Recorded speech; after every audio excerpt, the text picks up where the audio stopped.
रही है एमएमसी सीखने के बाद जो होती है वो ये होती है कि जब आप टोटल एनालिसिस कर रहे हो ना, तो आप ट्रेड नहीं करोगे, ठीक है। अगर आप टोटल एनालिसिस कर रहे हो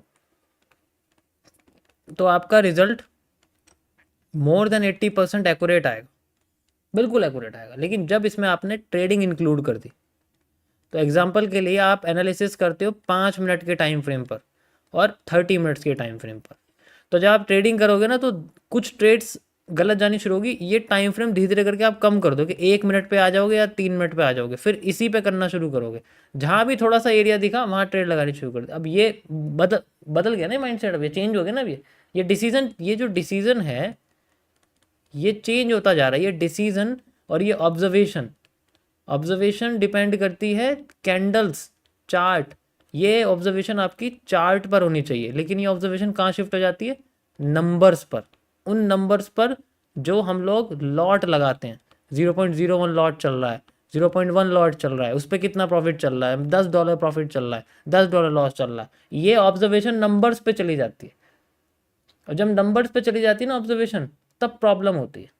तब एनालिसिस पे ध्यान नहीं जाता बंदे का, वो बचाने पे ध्यान जाता है कि मैं इसको बचाऊं कैसे, लॉस हो रहा है इसको बचाऊं कैसे। स्टॉप लॉस हटा देगा, स्टॉप लॉस हटा देगा नीचे से, क्या थोड़ा और होल्ड कर लेता हूं, फिर लेयरिंग करनी शुरू करेगा। अगेंस्ट में यारी मान लो यहाँ बाय करिए ना, और नीचे आगे स्टॉप लॉस हटा के यहीं यहीं बाय कर देगा, फिर और बाय, फिर और बाय, यहाँ आते बैलेंस जीरो। एक ही ट्रेड में तुमने 4-5 ट्रेड एग्जीक्यूट कर दी और फिर ये जीरो। रिवर्स लेयरिंग शुरू हो जाती है एवरेजिंग करने के चक्कर में, ठीक है। अगर यहाँ पर 1% का लॉस लिया गया है ना, तो वो यहाँ तक आते आते 50% हो जाएगा।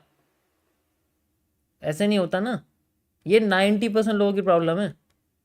तो भाई जो स्टॉप लॉस है ना, वो स्टॉप लॉस है, उसका मतलब है रोकना है तो रोकना है। उसको तुमने हटा दिया, ठीक है, अब तुमने उसे हटा दिया मान लो, तो क्या होगा भाई? अगर किसी डैम को बनाया जा रहा है, वो इसलिए तो बनाया था कि ज़्यादा पानी को फ्लो रोक सके वो, ठीक है, बिल्कुल रोक दे। जब उसे लगे कि ओवरफ्लो हो गया तभी नीचे निकालेगा, और जब ओवरफ्लो हो गया तो बहने देगा, वो अपना तो बंद कर देगा ना।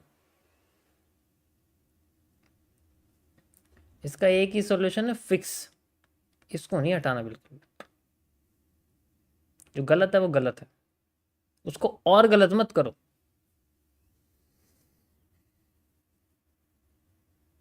होल्डिंग कैपेसिटी पॉजिटिव साइड बढ़ानी है, ऐसे नहीं बढ़ानी यहाँ जो ऐसे चल रहा है। ये कोई होल्डिंग कैपेसिटी थोड़ी है, ये तो जो है एडिक्शन बढ़ रहा है, बस एडिक्शन की कैपेसिटी बढ़ रही है, लॉस एडिक्शन जो होता है।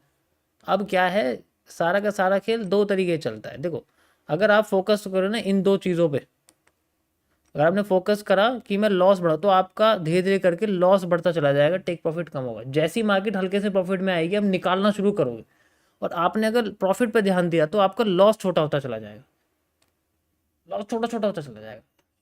5 साल लग गए हमें यहाँ से यहाँ तक पहुँचने में, 5 साल सिर्फ यहाँ से यहाँ तक पहुँचे। 1:0.5 ये रिस्क रिवॉर्ड होता था जब मैंने फॉरेक्स स्टार्ट किया था, फॉरेक्स यूरो यूएसडी में, जीबीपी यूएसडी में, ठीक है।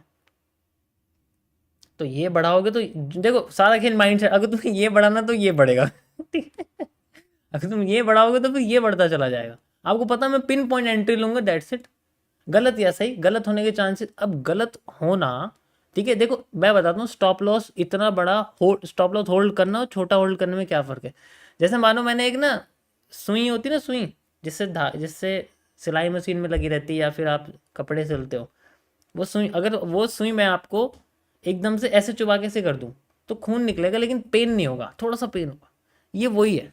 और अगर वो सुई मैंने मैं निकाल नहीं रहा हूँ उसको, और अंदर डालता जा रहा हूँ बस, तो सोचो वो कितना पेन होता चला है। तो ये वही चीज़ है, एक टाइम पे आप बंदा बेहोश ही हो जाएगा, छोड़ो यार अब मेरे अंदर बिल्कुल कैपेसिटी खत्म होगी, तो ये वही चीज़ है, नहीं डलते होती बिल्कुल। तो इसको वो समझो, ये सेम चीज़ है। समझ आया?